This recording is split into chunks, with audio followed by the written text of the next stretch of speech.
Betsy and Thomas here for the American Intelligence Media. Look, I know the cheesecake is, people are very concerned, Thomas. They're thinking that the conclave is maybe getting too many sweets. So what I did is I grilled up some Mar-a-Lago turkey burgers. Oh, I love those. Aren't they delicious? That's our best recipe. I think someone very regal, very royal must have come up with that recipe. Yeah, well, whatever. They're hot. They're off the grill. So when we're finished up, you can have them. And for those of you who've never tried them, I've got the recipe. All you need to do is open up that link in the description box. But today we're so excited because we've had a whole day to watch the mainstream media, including Fox News, Drudge, all the ones that you think are on your side. We've had a day to watch them respond to the summit. And Thomas, what do you have to report to us? Oh my gosh, where do we even start, Betsy? Where do we even start? Well, I know where I want to end. I want to talk about, let's not forget, I want to talk about Dan Coates. Yes, okay. That's easy. You know, we're down in the conclaves rolling around on the floor with laughter because basically Putin cut off Robert Mueller's head and put it in a basket and served it up to Trump. It was so beautiful. And we warned him. The longer he continues at this, he, the inquisitor, will end up being the witch on trial. And this is what just happened. Now, you got everybody exploding. And who's exploding the most? The people connected to the FISA warrant, fraudulent conspiracy, abuse, and the crossfire hurricane counterintelligence operation against Trump. Those are the people freaking out. Adam Schiff, Warren from the Senate Committee, Richard Burr from the Senate Committee, Intelligence Committee. You see, that committee, they were in January of 2016, they were the first ones to get on board to get the Trump dossier. Now, you know, they said, show me some evidence. That's what Putin has always said. Show me some evidence about this Russian meddling. And basically, in the end, Trump got in trouble because if he would have added one more word, he might not have got in quite as much trouble. But no matter what he did, he was going to get in trouble. Well, let's be clear. He got in trouble, quote unquote, with the fake media. Correct. Not with us patriots. No. We know what he's doing. We're behind him. That was a historically good event. They think it's a historically bad event. So what was he really doing? He basically, as you saw in his tweet, spelled the word my intelligence with capital I, M, capital Y. That's different than the intelligence community ran by Dan Coates. Because just a few days ago, they were testifying before the Senate Intelligence Committee that the entire intelligence community, including Pompeo, was there. Christopher Wray was there. Dan Coates was there. And they were all testifying. And that's when I realized how the SES members in Dan Coates' office have basically kept him in check. He hasn't been able to move forward. He had to align himself with the report that cost millions and millions of dollars. The joint report on Russian meddling in the election, which instead of stopping the supposed meddling, which there really wasn't any, which is, you know, some ads on Facebook and some spear phishing, which didn't get anywhere. Not one vote was changed according to any of them, Clapper included. And Clapper said he didn't even agree with that report that was turned in. Now, they're all very crazy, upset. Their heads are exploding. They're setting themselves on fire. And it's beautiful. And what you do is whoever is screaming the loudest, okay, let's say, who's that? John Brennan? And what did he say about Trump? It's treason, high crimes, and misdemeanors. Well, that's exactly who you are, John. Yes, you did commit treason. Yes, you did commit high crimes and misdemeanors. But they're actually, as I pointed out yesterday, felonies. And then who's screaming next loudest? I mean, you know, what could you say? You could say the next loudest would be Comey. And Comey is saying basically who he is. And when you look at what any of them are saying, Adam Schiff or Schumer or the mainstream media, any of them, what are they saying? They're not saying what they always say, which is usually the same exact talking point. They're all freaking out, saying whatever comes to the top of their mind, which is nothing more than projection of their own evils upon Donald Trump and this meeting with Putin. And so we suggest that the AVID, which is the prompting machine that gives them the words to say, because none of them are journalists, none of them do any research whatsoever. They simply read what is put up on the screen by a company called AVID, ISIS Management, which is ran by Sir Lord Moloch, who we'll be talking about soon. But anyway, I think what was put up on their prompter was attack Trump, go crazy, in your own words. Well, they all did a good job. I mean, that was their objective. They pulled out everything they could say. They begged the deep state to step forward and take over. They asked the military to commit a coup. They said, we have to have a coup. We have to have impeachment. Oh, my Lord, anything. But Trump predicted that would happen. We predicted it would happen. And we laughed about what might have happened, which did happen. Putin put Robert Mueller's head in a basket. It was so beautiful. We can talk more about that. Well, I want to, we've had a few tweets since you came in, and I didn't give them to you beforehand to look at because I want to test you and see how good you are and how sharp you are. Okay? So here is the first one. I had a great meeting with NATO. They have paid $33 billion more and will pay hundreds of billions of dollars more in the future, only because of me. NATO was weak, and now it is so strong again, bad for Russia. The media only says I was rude to leaders, never mentions the money. After winning the World Series, the World Cup, the Super Bowl, and every other game with his NATO moves, in other words, after becoming the best winner that we've had coming out of America since the beginning of wars in America, 1776, we have the best winner here. And what he's basically saying is he went into the strongest position he could with Putin by having NATO on his side. Now, what I notice here is a tiny indiscrepancy.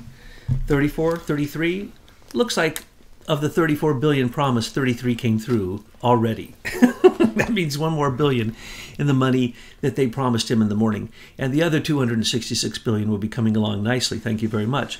And it showed the stance that he had in a united stance with NATO after telling them, basically insinuating he was going to close them down because they didn't pay their bills, they weren't buying any weapons, we were defending them, and they were stabbing us in the back with trade and everything else. Politics, with migration, with lack I still of support. don't understand why we have NATO. Russia is not our enemy, and I just don't understand. I think it's just a way to feed this military-industrial complex and these bankster globalists with money. And, you know, at some point we need to move through that facade and get real with what we're doing here. NATO is the foundation of the Cold War. The Cold War is kept in place by the Atlantic Council's propaganda, which now has taken over fact-checking in Europe and controlling what goes on to the internet and on news. And so the Atlantic Council and NATO must keep up their attacks against Russia, and they literally create the propaganda.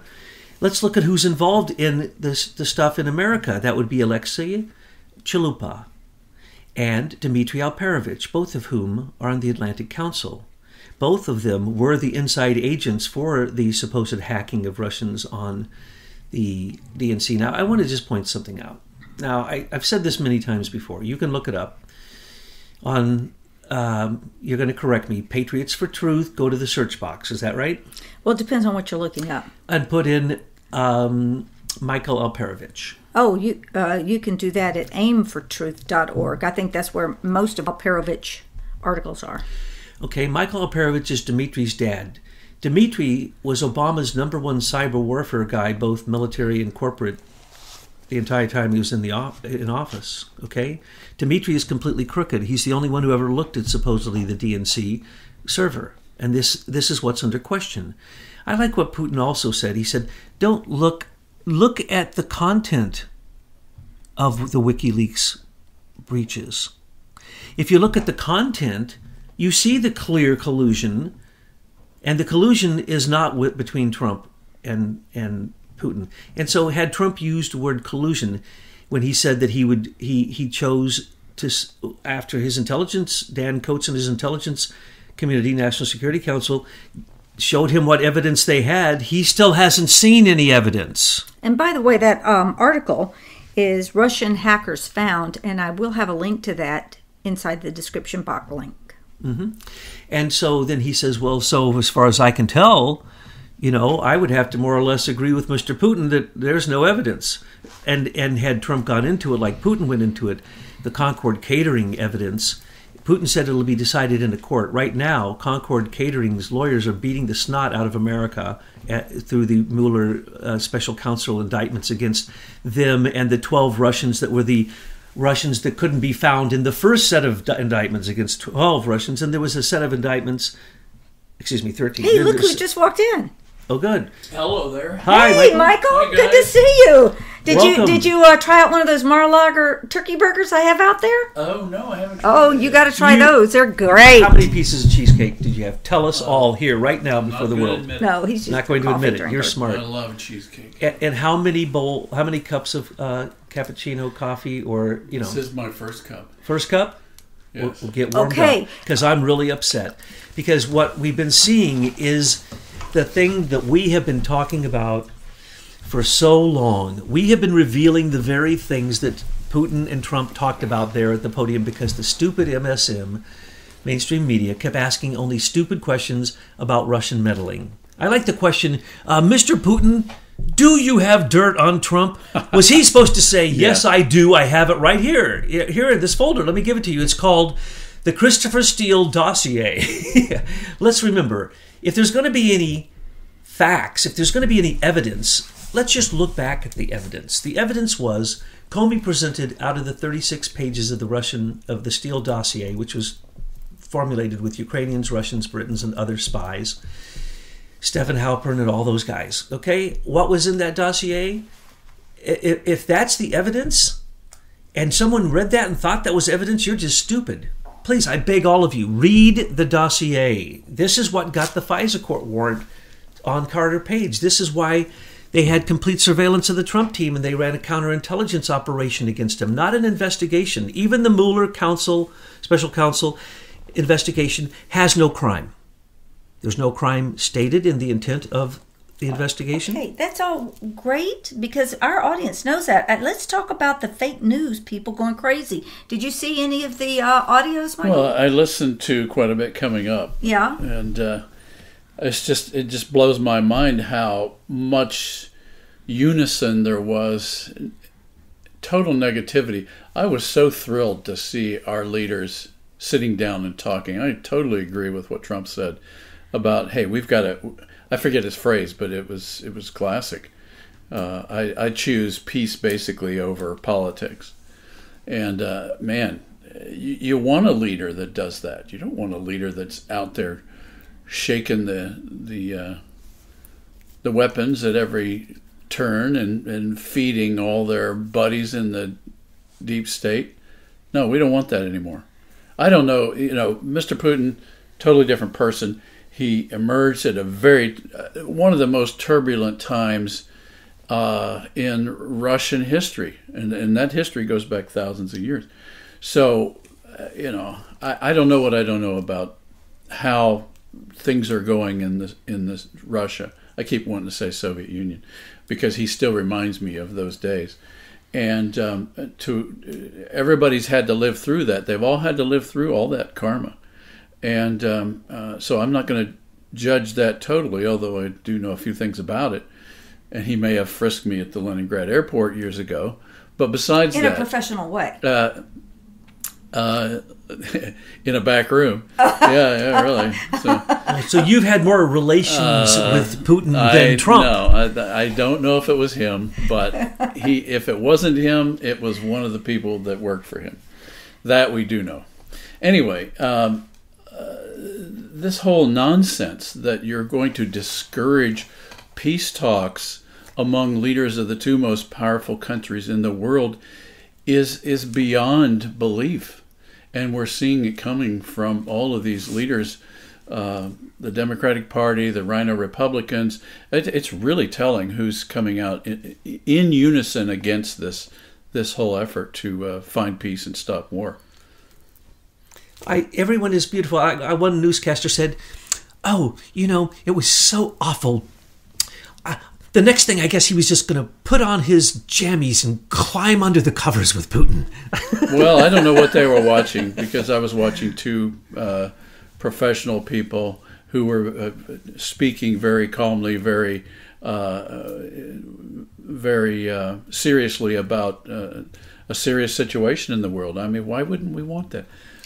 Well, I wanted to also say it's really been good to see that so many people now are picking up on this whole election rigging system. Yes, it is. That we have all brought forward. Right. What's next? What happens next with this?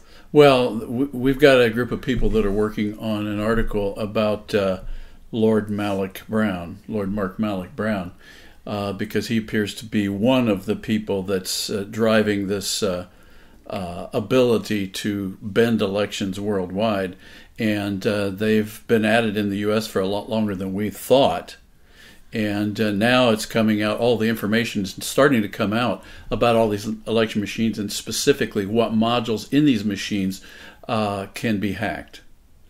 And so that's coming out now. And hopefully our secretaries of state are just all going to step up in unison and go back to paper ballots and color our fingers purple. So I don't mind. And I don't care if it takes a month to vote. Exactly. To count the votes. And the beautiful chart that you and the researchers did, that Roger Stone has been pushing all over the place, is everywhere, not just on InfoWars. But that's exciting. I see it coming up everywhere. And well, now I see mainstream media even talking about and naming Smartmatic and Optech. They couldn't know about Optech without your research. Yeah, Optech. Well, what real American of any party, I don't care whether it's left or right, can be against having a bipartisan chain of custody for our vote all the way up to it being published in the state election system? Who can be against that? I'd like to answer that. Oh, okay. The far left that is so insane that they want open borders and think that these children that came to the border weren't trafficked and raped before they got there. They've now done studies. 85 to 95% of any female that comes to the border, southern border, trying to get in for asylum has been raped. Boy, that's sad. We are supporting human trafficking with that kind of thinking. So the thinking, as Trump said, basically, he could be given Moscow and St. Petersburg, and the mainstream media would still complain about it. Well, he was basically given an overture for world peace and the end of the counterintelligence conspiracy against him that has embroiled Russia until the point that the sanctions put on by Obama that, would be politically incorrect for Trump to lift, have really crippled the relationship between Russia and America, which in fact could heal, and there would be no Cold War. The Cold War could simply end, and they don't want that. And I love what he did. He said to Mueller, "Come on over. What's wrong? Don't you know that there's a treaty? You're who you are, and you don't know there's a treaty, an agreement that we can have cooperative interchange with legal issues." It's a trick to take him away to Siberia and put him in a gulag. Remember, he already knows Putin. He delivered the yellow cake uranium for Hillary Clinton with the Uranium One deal, which was being guarded by Andrew McCabe for 10 years. So I have a question for you, Douglas. Why was it Mueller, of all the people in the world that could have delivered that uranium sample to Moscow airport, why wasn't Mueller on an FBI plane? What was the purpose of that?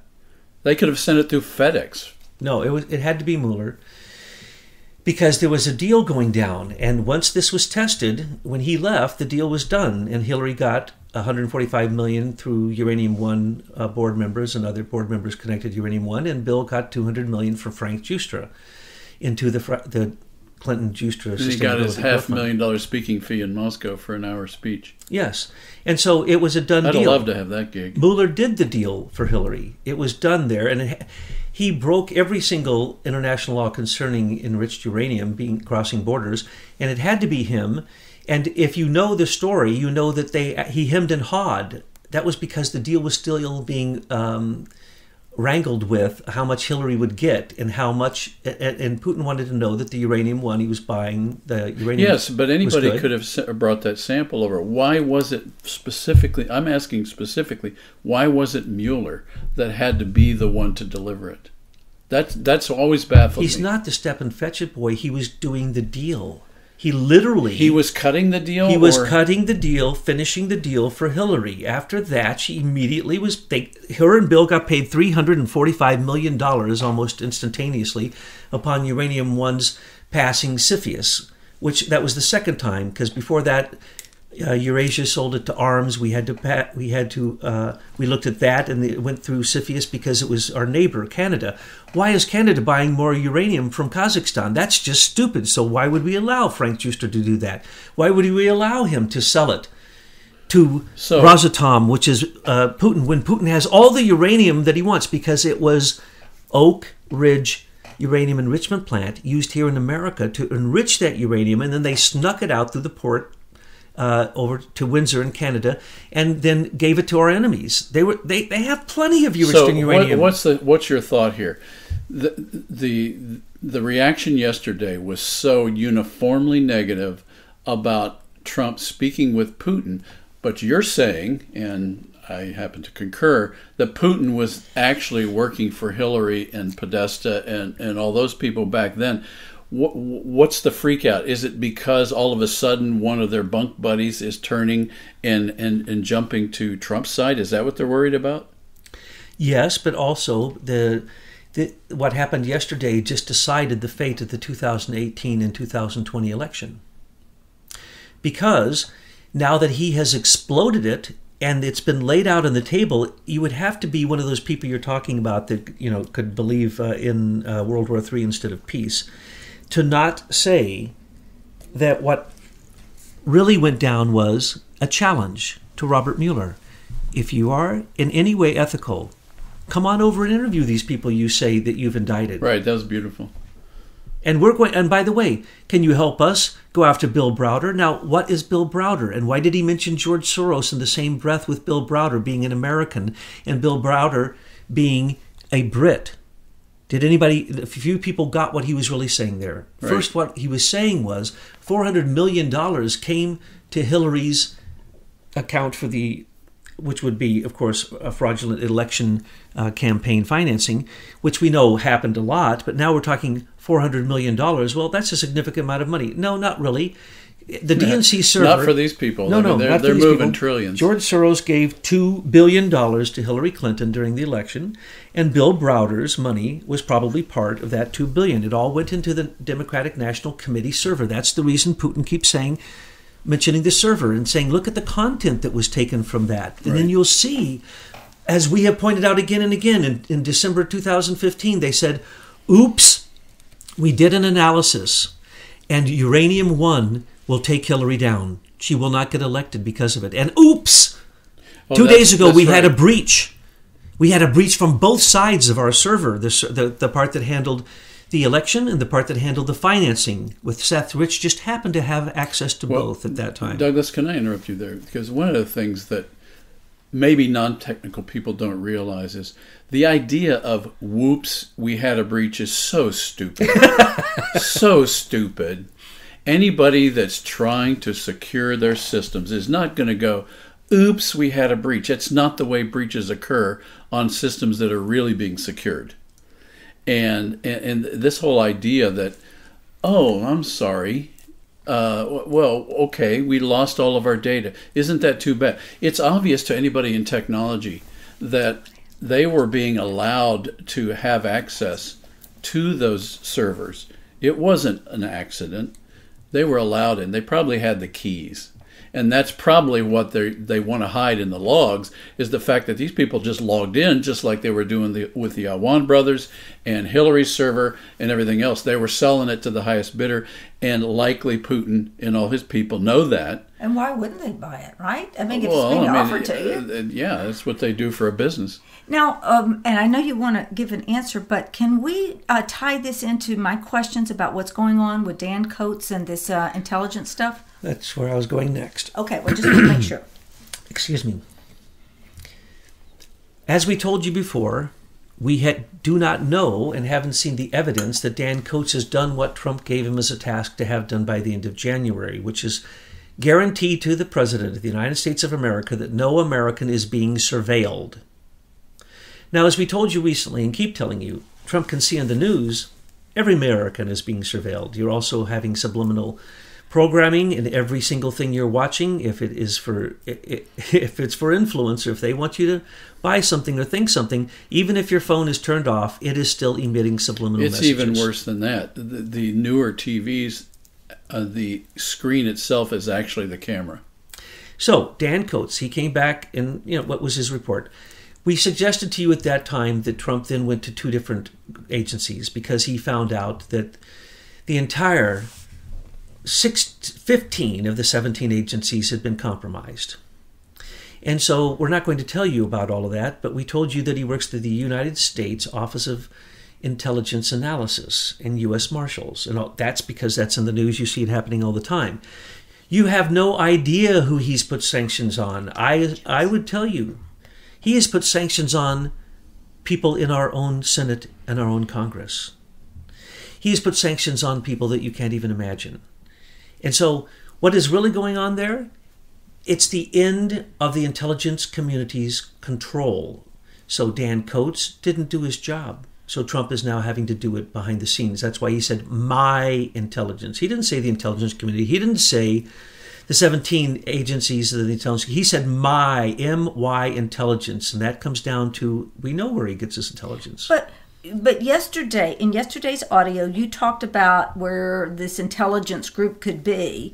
And then this morning, after you had done some research, you said, I think I might have to change my tune on that. Explain. Okay. Recently, Dan Coates made himself to be a complete stupid idiot who I have no confidence that he can cross a street on his own. He went along with this stupid Clapper intelligence report stating that the Russians meddled in the election through Russia Today and Sputnik and through a 2-sentence statement that the Democratic National Committee server was hacked by Russians. Now, he didn't even put in that report, Clapper, the evidence, the false evidence that Dmitry Alperovitch always brings out and says these are the attributes of the footprints of the people who hacked, which was nonsense. And then as some people have noticed, he didn't stop any more hacking because the hacking continued. And by the way, he entered that computer in December. Of what year? 2015. He was part of the whole plan to create the Russian story, to push back onto the Republicans, especially they feared Trump, and to get this story away from her Uranium One deal and the fact that was the most vulnerable part that was going to take her down and not let her be elected. And so they created basically interference. And they always do the same thing. They turn the story around, blame it on the other person to hide their own. But we've seen all of this. We read the WikiLeaks. Listen to what we've told you. We told you the whole thing. Go back to the 28 treasonous crimes of Comey. That will spell it out for you. And you'll find that everything we predicted back then, however long ago that was, Betsy, has come true and was true. And those are the very people they now focus on. And we told you from the beginning what would happen. So we didn't know the second thing would happen, though we assumed that they would blame it upon Russia and GRUs, which they did, the hacking of the Democratic National Committee server. But really, that isn't who did it. Those were footprints left by Dmitry Alperovitch. And so now, when you say footprints, you just mean the false planting of code that makes it look like a Russian keyboard entered the data versus somebody else. But Correct. We already know from the WikiLeaks that can be faked. You can make it look like it came from anybody. And there's actually now 4 versions. There's 4.0 of leaving attribute footprints when you hack from Iran, North Korea, China, and Russia. Look, it's that simple. It's nothing more than typing some words on a screen that make it look like, even if the Russians aren't using a Cyrillic keyboard, they can do it in English, they can do it in any language and make it look like somebody else's language. Oh. I mean, the guys in Moscow are brilliant at this kind of stuff. Any good hacker. They've been doing it for 20, 30, 40, 50 years. Any good hacker doesn't leave footprints. No. That's stupid. No, the good guys would never do that. They would never make that kind of stupid mistake. Listen to this coincidence, and this is the big thing I think you want me to get to. Dmitry's father, Michael, controls all the cryptological keys that he took, in my opinion, from Russian nuclear cryptological keys. He changed them a bit. He came into America, and in a matter of a dozen years, he held all of the highest cryptological positions you can have in government and in the military and in satellites and everywhere else. So every single cryptological key is controlled by one Russian who was a Russian spy. He never was a nuclear scientist. I searched him out. He didn't even go to the college he went to. He didn't even know the city that college was in. Was he a mathematician? He was a mathematician. Oh, okay. And so his son and he came in. He met a CIA agent in Canada, and the next year they brought him in, and he defected with his son. His son then became the biggest Russian hacker in America. He was arrested for it and became Comey's #1 agent to go against hackers. And his #1 thing is leaving false attributes, okay?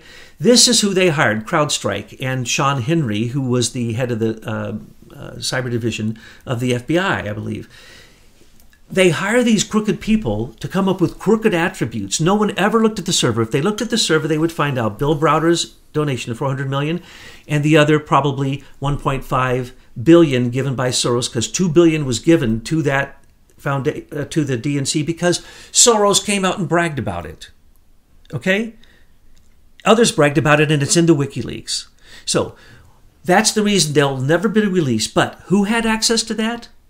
Imran Awan had access to it, and then later Dmitry Alperovich. Not only the DNC, but then later Dmitry Alperovich was forced by Pelosi on everyone in the DCCC, the Democratic Committee Caucus for whatever, the Democratic Caucus of the House of the Congress, Democratic Congressional Caucus Committee, and there's 40 some members. 44 of them allowed and signed off of not even asking that Imran Awan, who became their new tech guy, who had all their passwords, he didn't have a security clearance. They had to sign a waiver. 44 Congress people signed a waiver for Imran Awan to get in, and then later she forced Dmitry Alperovich and his Falcon, it's a proprietary spyware. It doesn't stop hackers, and he admitted it never stopped the hackers. Can I stop you there?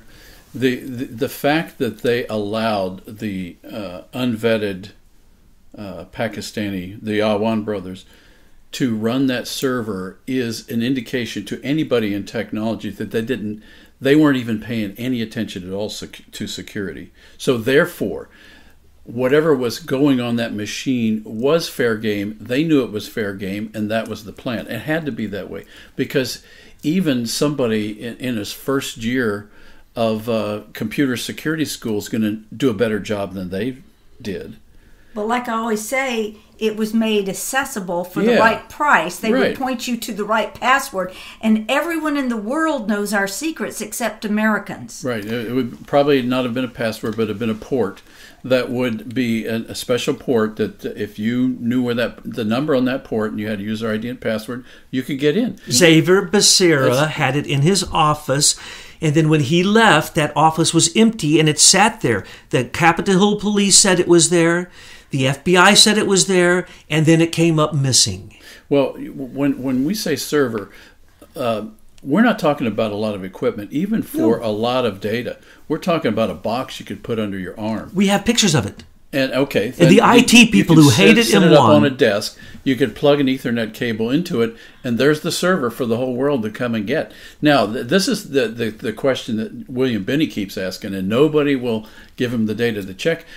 If that's the server where all this data is supposed to have come in and out of, that server will show whether it was taken out through some sort of media device like a USB port, a USB drive, or maybe a hard drive that you plug into the computer, or it went out through the internet to another part of the world. If it did, that information will be on that machine unless it was hacked and cleaned off. It was on Dimitri's report.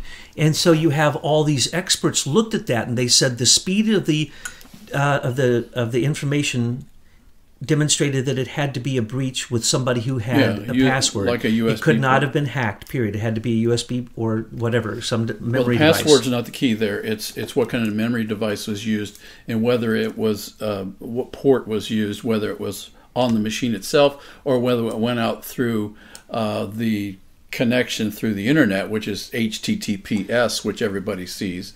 And that goes out in packets. And each of those packets contains information about the origin and destination of that particular packet. Nobody is showing any expert any of that data. No. And that's telling that they're hiding it. Not only that, but the data that was shown proved that it was a breach and not a hack. And not only that, it was Podesta's emails and Hillary's emails. Okay, wait, hold on. Those weren't on the DNC server. He was on Gmail. So where did those come from? Oh, only one person had access to Podesta, Hillary, the DNC server, Hillary's server, the 44 people in the Congress who were then shifting it all through one server in Bersea's office, which then went to another server in the basement of Imran Awan's cousin. It was actually Imran Awan's house, but his cousin, who part-time worked at McDonald's, was the only one doing any work, and he did it from that remote position, and then that went to Pakistan.